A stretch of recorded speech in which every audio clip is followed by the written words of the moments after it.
дуруд шунавандагони азиз, охирин таҳаввулоти ин соатаи Тоҷикистон ва ҷаҳонро мустақиман рӯи мавҷи радиои Муҷир мешунавед. Имрӯз 19 майи 2020 сол аст.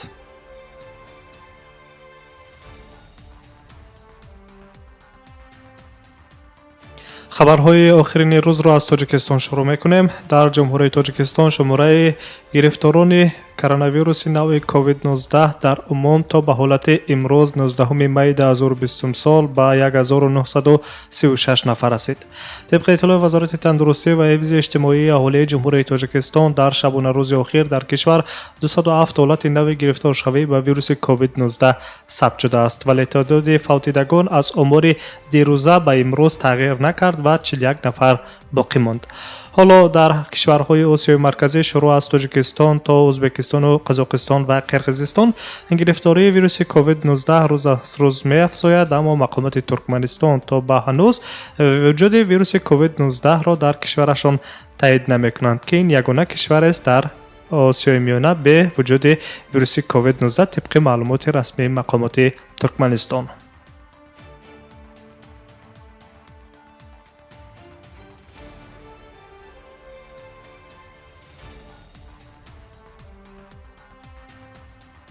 ва як хабари оҷил низ дорем. Имрӯз 19 май соати 23 шаб ба вақти Москав аз фурудгоҳи Домодедовои Москав парвози ғайринавбатии ширкати ҳавопаймоии Тоҷикер дар назар аст. Дар ин хусус дар сомонаи tajinfo.ru хабар дода мешавад. Дар хабар гуфта мешавад, ки маълумот аз рӯи тахтаи электронӣ дар бинои терминали фурудгоҳ гирифта шудааст. Ҳамчунин дар ин зимн маълумоти расмӣ дар бораи ин парвоз кай ва ба кадом сабаб аз Душанбе ба Москав ва аз Москав ба Душанбе парвоз кардани тайёра ҳеҷ иттилои расмӣ мавҷуд нест. Радиои Озодӣ низ аз қавли масъулони ширкати Тоҷикер менависанд, ки дар ин тайёра танҳо нафароне баргардонида мешаванд, ки аз пеш худро дар сафорати ҷумҳурияи Тоҷикистон дар Федератсияи Русия номнавис карданд. то ҳангоми омодасозии гузориши мазкур ба бахши хабарии радиои Муҷир ҳеҷ иттилои расмӣ дар мавриди парвози ғайримунтазира ворид накардид. Дар сурати дарёфти иттилои бештар шунавандагонро дар ҷараён хоҳем гузошт.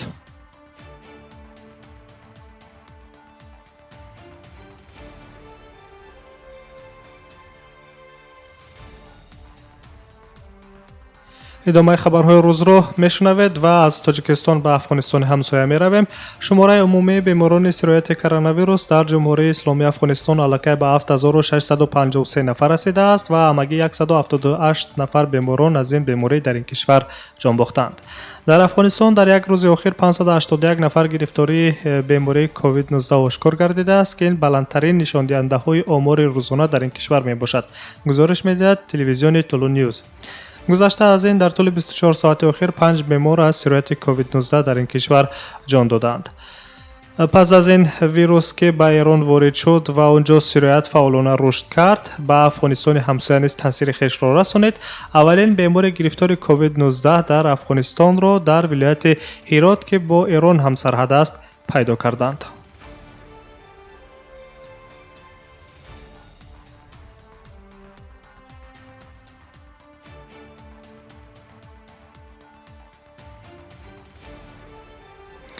хабарҳои рӯзро идома медиҳем. шӯрои иҷроияи сандуқи байналмилалии асъор тасмим гирифтааст, ки ба Ӯзбекистон барои мубориза бо коронавируси нави COVID-19 $375 миллион ҷудо кунад, гуфта мешавад дар иттилоияи ин фонди байналмилалӣ. шӯрои иҷроияи хазинаи байналмилалии асъор ҷудо кардани $375 миллион амрикоиро тавассути маблағгузории зуд барои дастгирии муборизаи дар Ӯзбекистон алайҳи пандемияи COVID-19 маъқул донист ва маблағҳои мазкур баҳри таъмини тавоноии пардохтпазирии буҷети ҷумҳурӣ дар давраи пандемия аз вируси корона равона мекардад. аз ҳисоби маблағҳои мазкур таъмини эҳтиёҷоти беморону маъюбон ва оилаҳои ниёзманду серфарзанд низ дар назар аст, гуфта мешавад дар гузориши шӯрои иҷроияи хазинаи байналмилалии асъор. хотиррасон мекунем, ки рӯзи 11 марти соли ҷорӣ Созмони ҷаҳонии беҳдошт сарзадани сирояти нави коронавирусро бо пандемияи COVID-19 эълон кард.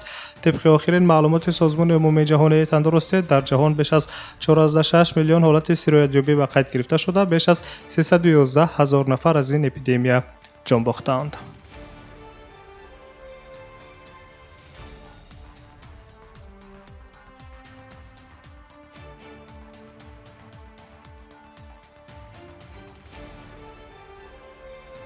و خبرها را در دایره ازبکستان ادامه می‌دهیم. президенти ҷумҳурии ӯзбекистон шавкат мирзиёев бо фармони худ чораҳо оид ба дастгирии тиҷорати хурдро дар давраи пандемияи covid-19 тасдиқ кард, менависад хабаргузории Фарғона.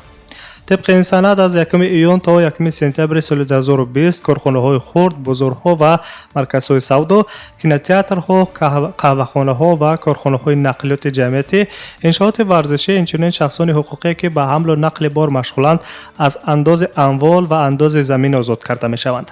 دستگیری دولتی به صاحبکاران خرد در شکل از حساب خارج کردن انداز از اموال و انداز زمین برای ماه‌های اپریل و می سال 2020 که برای آنها به تأخیرگذاری فایز داده شده است، اینچنین فایزها و جریمه ها برای اندازه زمین و اندازه اموال از 15 می سال 2020 تطبیق می‌گردد. به شرکت‌های خرد و کارخانه‌های 3 ساله که نه کمتر از 1 سال فعالیت دارند حقوق داده می‌شود که پرداخت بودجه گمرکی و اکسس‌ها را هنگام واردات مال‌ها با استثنای مال‌های استعمالی به مهلت تا 1 یونیو سال 2020 با پرداخت من بعد باقی مانده در قسم‌های برابر برای 120 شبانه روز موقوف گذارند. از 1 می تا 1 ایولی سال 2020 برای چنین شرکت‌ها و کارخانه‌ها به استثنای استحصال کنندگان مال‌های زیر اکسیزی، کارخانه‌های دولتی، شخصان حقوقی که حصه دولت در سرمایه عین‌نموی 50% یا بیشتر از آن است، معیار انداز اجتماعی از 12% تا 1% کم کرده می‌شود. جمع‌آوری قرض‌ها از اندازها، جریمه‌ها و جریمه‌ها از کارخانه‌های خرد و میکروفرم‌ها از 15 می سال 2020 تا 1 سپتامبر بازداشته می‌شود. از 1 یونیو سال جاری همچنین مقدار کمک‌پولی برای کودکان تا 14 ساله، امتیازها برای نگاهبین کودک تا 2 ساله و دیگر کمک‌های مادی در این سمت 10% افزایش می‌یابند. تدبیرهای نامبرده که در حجت نشان داده شده‌اند برای هوسمندگردانی رشد اقتصادی و فعالیت سرمایه‌گذاری، برقرارسازی استحصالات، افزایش شغل و برابری درآمدها و خراجات‌ها را در بر می‌گیرد. بانک مرکزی ازبکستان نیز توصیه داده است که بانک‌ها و شخصان واقعی و شرکت‌هایی که از جاری شدن نظام کرانتینی ضرر دیدند تا 1 اکتبر تنفس‌های کردیتی پیشنهاد کردند.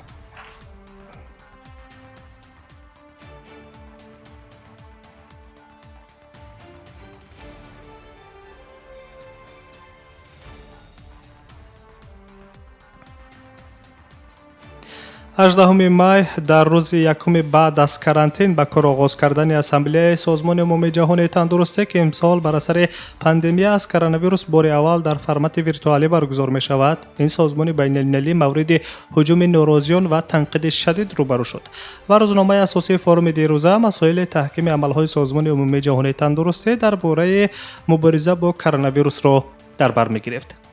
تفتیش عمیق منبع و پنجشنبه عمومی ویروس کووید 19 از جانب اتحادیه اروپا و استرالیا دعوت کرده شد. این پیشنهاد از جانب 122 کشور از جمله بریتانیای کبیر، ایالات متحده آمریکا، روسیه، ژاپن، کره جنوبی و اکثر دولت‌های دیگر دستگیری یافت. در این پیشنهاد به طور مشخص تحقیق در چین یا شهر ووهان نام گرفته نمی‌شود، اما پکین با تشبث تفتیشات سخت مقابلت کرده استرالیا را در حمله سیاسی ابدار کرد. الکس آزار وزیر تندرستی ایالات متحده آمریکا سازمان جهانی تندرستی را مسئول قربانیان زیاد در دوره پاندمی از کرونا ویروس خواند. نماینده شتات‌های متحده آمریکا در اسامبله سازمان عمومی جهانی تندرستی به شدت از کار و روش فعالیت به مسئولیتناک سازمان جهانی تندرستی تنقید کرده این سازمان را موجب مرگ هزاران نفر در عالم نامید.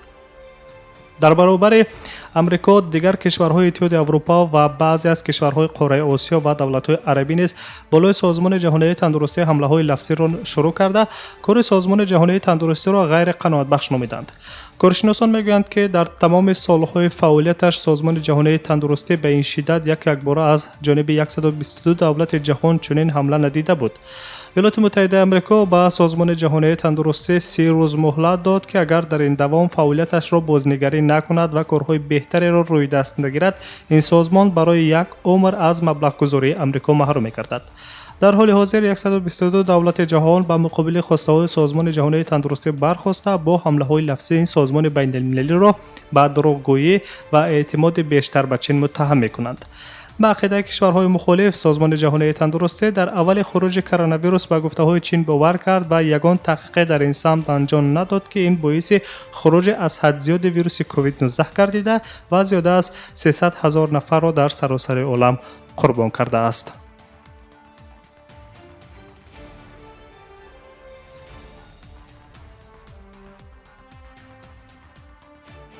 سامیعان عزیز، آخرین تحولات تاجیکستان و جهان را شما مستقیما روی موج رادیو مجیر شنیدید. برنامه‌های دیگری ما ادامه دارند. با ما همراهی کنید. سلامت باشید.